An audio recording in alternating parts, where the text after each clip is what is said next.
Hello guys, papakita ko lang sa inyo ang version ng kutsinta o new version ng kutsinta ko ng UK. Papakita ko lang to. Ito ang version ko ng kutsinta. Ito, meron tayong caramel. Ilalagay natin sa taas ng ganyan, no? Taas ng kutsinta. Ito ang version ko, makikita din ninyo ito sa complete video sa tutorial ko. Okay? Ayan. Tapos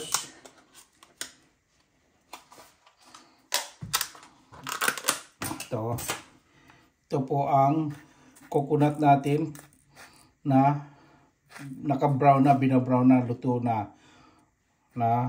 desiccated coconut pero naka-suti or naka stir fry siya hanggang naging golden brown.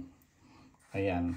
Yan po ang version ng aking kutsinta. Hindi po kagaya sa iba na nagluluto ng kutsinta ay yung fresh coconut ang nilalagay na may sugar. Ito, kagaya nito, fresh yung coconut naman. Iba naman ito. Ito naman ay sugar and linga.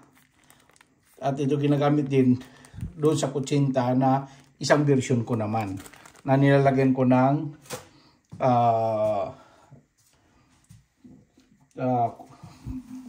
grated coconut o grind coconut. Ito, iba naman itong version nito kasi ang coconut natin naka-suti, oven or i-fryer mo. Yan ang version ko. Ayan o. Yan. Kakaiba ito. Okay. Mas masarap ito kaysa sa ibang coconut. Ibang kutsinta. Okay. Kaya abangan nyo ang tutorial video na to kung paano natin ginawa.